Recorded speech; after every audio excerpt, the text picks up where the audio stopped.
En ocasiones es difícil saber para lo que has nacido, cuál es la misión que los dioses han elegido para ti en este mundo, en este planeta Tierra.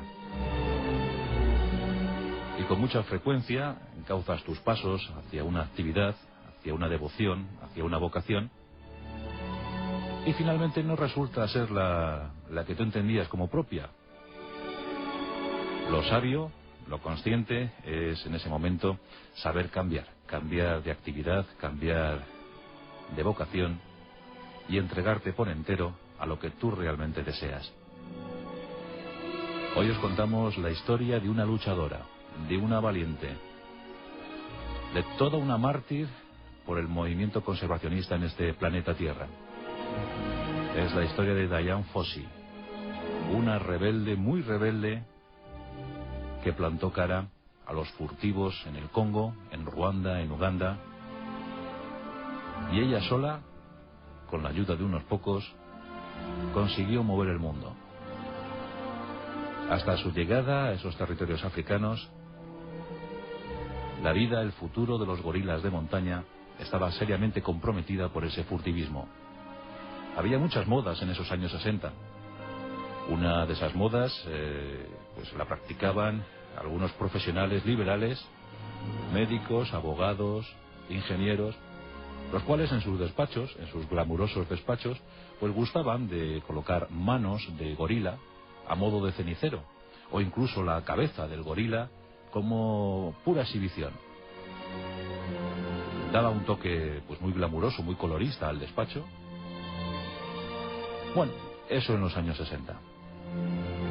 Tras la ardua lucha de Dian Fossey y otros como ella, la verdad es que esa moda se extinguió, por fortuna, y sí, en cambio, surgió un movimiento de conservación, de lealtad, de compromiso hacia los queridos gorilas de montaña, una de las especies más amenazadas del planeta.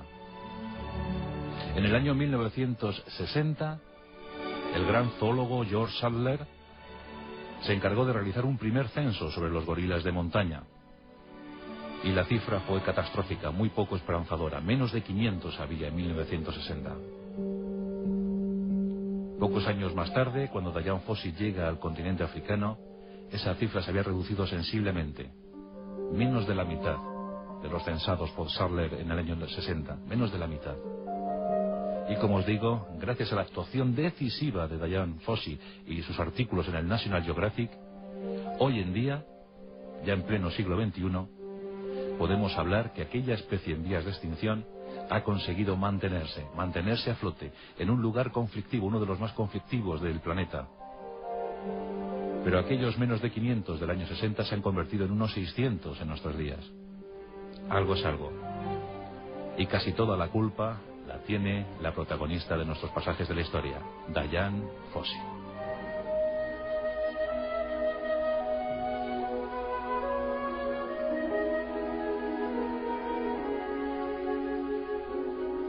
Dian Fossey nace en San Francisco en el año 1932. En una familia difícil, una familia dominada por el alcoholismo del padre. Con tan solo 3 años, la pareja se separa. Dian tenía 3 añitos y 2 años más tarde vio como otro padrastro llegaba a su vida. Un padrastro que la trató francamente mal. Dicen incluso que la trataba con desprecio, de forma despectiva, que la enviaba con la servidumbre en la cocina y que ni siquiera quería mantener una conversación con ella. La madre, algo indolente, se dejó hacer con tal de mantener una compañía a su lado. Y entendió que la llegada de un nuevo padre para su hija era mejor que las broncas continuas que éste proporcionaba a su pequeña nena. Dian no tuvo una infancia feliz. Pero aún así, se mostró disciplinada en los estudios, con mucho tesón y mucha actitud para el trato con los demás. Así que siendo jovencita ingresó en la San José State College y allí consiguió una licenciatura en terapia ocupacional. Iba a dedicar su vida, o eso es en principio lo que ella pensó, iba a dedicar su vida a los demás. Se especializó en el trabajo con discapacitados psíquicos. Y la verdad es que se hizo un hueco inmenso en el corazón de muchos niños especiales. Esa licenciatura del año 1954 la desarrolló en el Hospital Infantil de Kentucky. Allí trabajaba con los niños, llenos de problemas, llenos de soledades. Pero ella se hacía enseguida con la situación, se hacía amiga de aquellos chavalines, hacía gestos, movimientos, mímica, que resultaban muy curiosos a estos chicos, y pronto entendían que Diane era algo más que una amiga. Lograba una comunicación casi perfecta con estos niños especiales. Sus compañeros siempre la tuvieron en estima, la valoraron por ello. Decían que Diane era alguien peculiar, alguien muy original, que sin duda había nacido para tratar a gente especial. Lo que no sabían en ese momento es que Diane había nacido para tratar gente especial y primates especiales. Nuestros primos no tan lejanos, nuestros primos cercanos en la naturaleza. Diane mostró querencia por los asuntos de la naturaleza, claro que sí. Incluso realizó 2 cursos de preveterinaria que la familiarizaron con el mundo de la naturaleza, con el mundo de la ecología y sobre todo con África. Su corazón era africano, sentía la llamada del continente negro. En 1960 tiene la oportunidad de leer los trabajos de George Sadler, el gran zoólogo que venía realizando censos sobre los gorilas de montaña. Fue el primero que se encargó del estudio de estos gorilas de montaña, muy amenazados.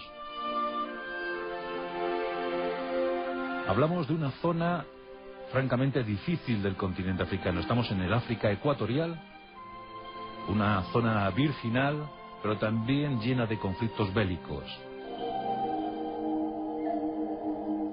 Allí, entre las actuales Uganda, Ruanda y República Democrática del Congo, se extendía una inmensa zona natural jalonada por 8 majestuosos volcanes. Cerca del territorio de los Grandes Lagos. La vida activa de estos 8 volcanes había procurado un suelo fértil, muy fértil y a gran altura. La selva cubría esas montañas. Y por encima de la selva, dominándolo todo, la eterna niebla.